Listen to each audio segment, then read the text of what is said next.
Welcome back one more time to the Scouting Report. It is sad to say, unless the Seahawks make the playoffs, this is the last week for kitchen goals. Sounders keeper Stefan Frei, he's cooked up some great tailgating recipes with the help of Albert Lee. So here's one more for the regular season finale. Hey everybody, I'm Stefan Frei, and today on Kitchen Goals, we'll be making crostini 3 ways. Obviously, if you're going to make some crostini, you're going to need a baguette. So get a nice baguette, cut up into some pieces, put some butter on it, put it in the oven under broil. Make sure you watch it because it happens quickly.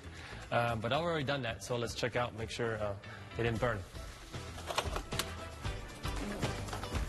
Now for our first sweet crostini, we're going to have some berries right here. We're going to cook down the strawberry with some maple syrup.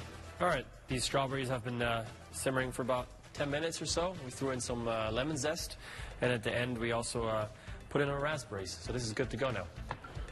I'm going to put the ricotta on the bottom. Put the warm berries on top of that. Okay, for our second crostini, we're doing one with mushrooms, and I've already prepared my mushrooms here. Sauteed them with butter, a little bit of salt and pepper. But we're going to place it right on top here. And then we're going to garnish it with some chives. Voila. Okay, for our last crostini, we're going to have some tomatoes, but first we're going to take some garlic, rub that on top of our crostini.